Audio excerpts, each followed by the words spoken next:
You've spent So the last year or so kind of celebrating the Murderdolls and going out and playing those songs and obviously tributizing Joey and all that. Kind of talk about how is, if it's been emotional for you every night, if people are kind of coming up to you a little bit more than they normally would, like talking about Joey and things like that, and kind of the emotions around a tour like that for you. yeah, this past tour in the UK and Europe was definitely emotional because when I was over there this last time, I realized a lot of places that we were playing. My first time ever going there was with Joey, and even before we even toured, Murder Dolls did like a press tour where we went around.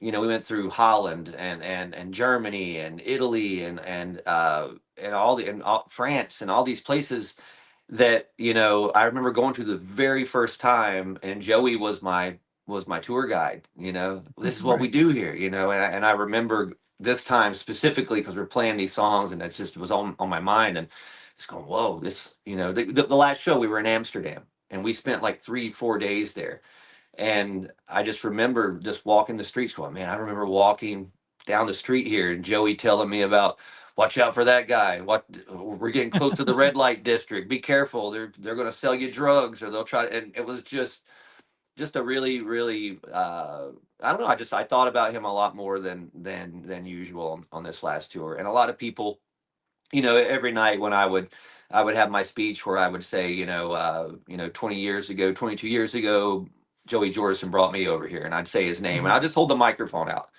And some nights, you know, was bigger than others. Like we played in Nottingham at this really cool venues, legendary there, called Rock City, and it was like, 1,800 people chanting his name. So definitely those nights, is it definitely gets a little more emotional than other, because you can just feel it. You can feel it in the room. But the cool thing about this tour was just seeing that emotion. Like, you see our fans, and they dress up like us. They've got, specifically, they're there to see us. They're red and black. They've got the makeup, and it's a whole new generation of kids too. There's a whole younger audience there now, and when you look out amongst all those people, and they're happy, they're smiling, they're in the moment. And I don't know if they want everybody else to see them that happy, but I see it.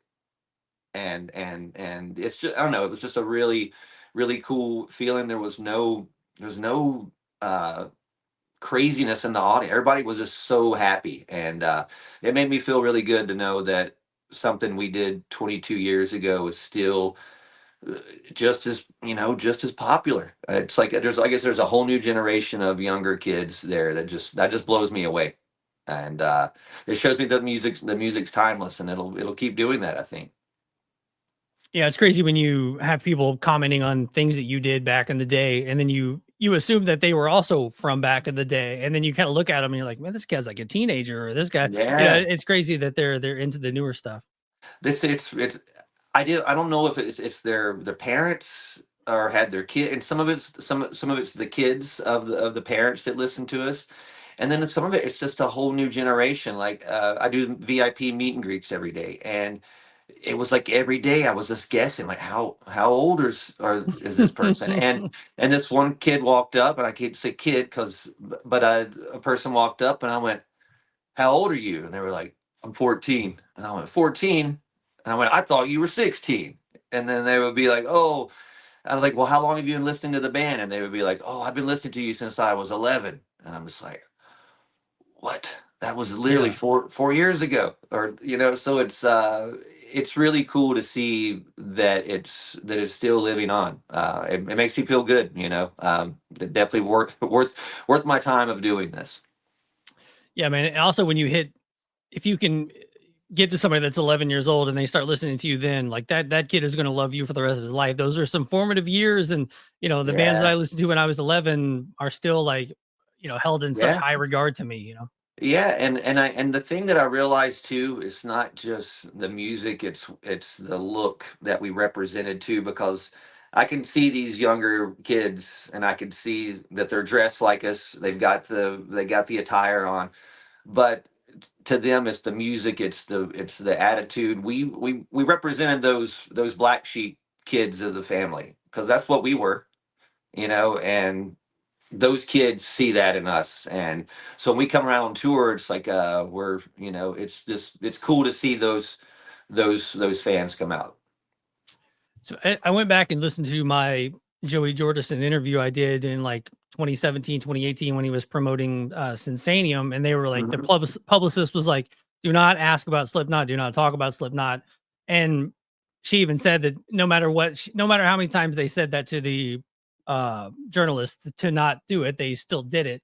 And I Right. got through the entire interview without asking him a single Slipknot question. And at the end, on the recording, he says, "Thanks for a great interview." He's like, "You have my number now. If you ever need anything, call me." But and it was such a Mhm. sweet, like, normally you can get off these and say, "Hey man, keep in touch, blah blah," and then Yeah, it doesn't yeah. mean anything. But like he truly sounded sincere and that he No, wanted, I've heard him do that before, and he was being sincere. If he told you yeah. that, he was sincere about it. So Yeah, it was I had forgotten that he had done that, and it was kinda like, "Oh, man," kinda going right. back and listening to that.